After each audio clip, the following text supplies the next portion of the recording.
Shalom bien-aimés dans le Seigneur, c'est avec un immense plaisir que je vous retrouve en ce moment pour partager la parole du Seigneur avec vous.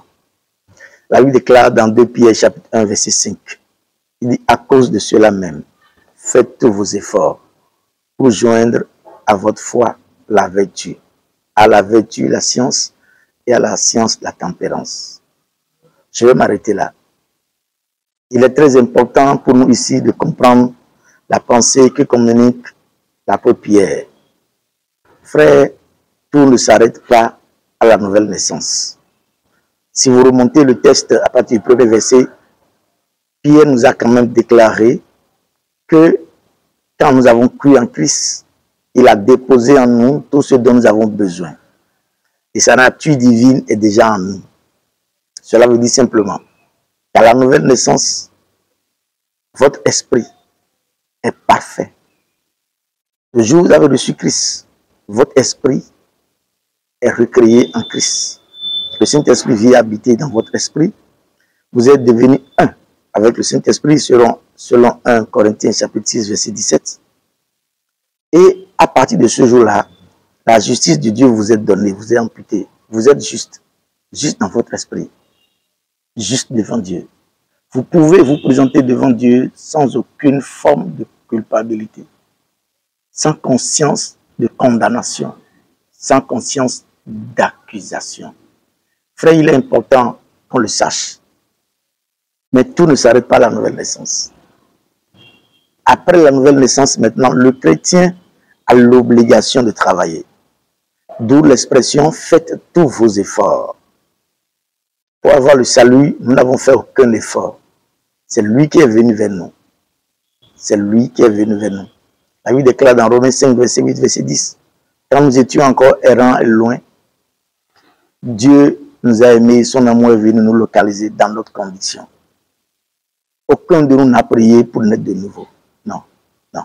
C'est la grâce de Dieu, c'est l'amour de Dieu pour nous. Mais maintenant, après la nouvelle naissance, il est impératif, il est du devoir de chaque chrétien maintenant de renouveler son intelligence, de restaurer son âme. C'est ce que nous appelons la croissance spirituelle. Il est important de croître. Imaginez un bébé physique, un bébé qui naît, d'abord on lui donne de l'eau simplement. Il ne peut même pas s'asseoir, il ne peut même pas s'asseoir. Après, il marche à quatre pattes. Et après, il marche normalement. Ce bébé grandit. Ce bébé entre dans un processus. Ce qui est vrai dans le domaine physique est vrai dans le domaine spirituel. À la nouvelle naissance, vous êtes un bébé spirituel. Et en tant qu'un bébé spirituel, vous avez besoin de grandir aussi en Christ. Et pour grandir en Christ, vous avez besoin de la parole de Dieu. C'est pourquoi Jésus a dit dans Matthieu 11, versets 28 à 29, il dit, venez à moi vous tous qui êtes fatigués et chargés, je vous donnerai du repos. Maintenant, verset 29, il dit, recevez mes instructions et prenez sur vous mon joug et vous trouverez le repos pour vos âmes. Que doit faire le chrétien après la nouvelle naissance? Il doit restaurer son âme par la parole de Dieu. Et c'est son effort, c'est son devoir. C'est pourquoi Pierre dit, faites tous vos efforts. Cela va te coûter ton temps, cela va te coûter ton sommeil, cela va te coûter même de l'argent. Parce qu'il faut investir en toi.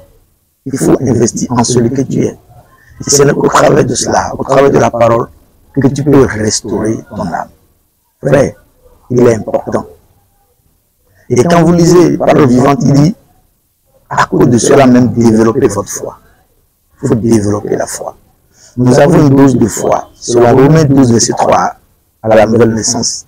Mais tout ne s'arrête pas là. Il est du devoir du chrétien de développer sa foi. Et c'est ça, Louis II dit, ajoutez à votre foi. Pour développer la foi, tu as besoin de travailler. C'est ton effort. Il a dit, faites tous vos efforts. Cela nécessite des efforts de ta part. Ce n'est pas le pasteur qui le fait à ta place.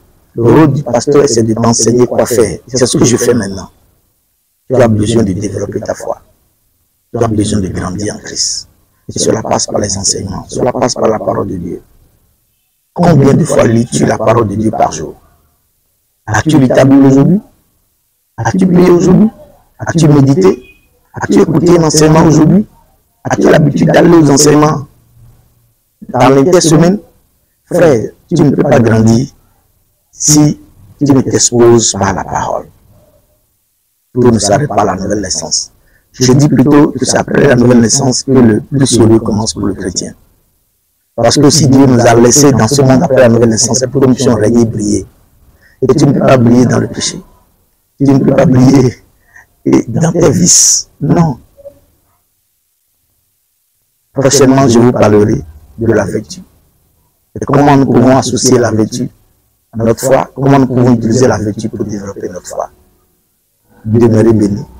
Et que la grâce de Dieu abonde dans votre vie, dès maintenant et pour toujours, au nom de Jésus-Christ.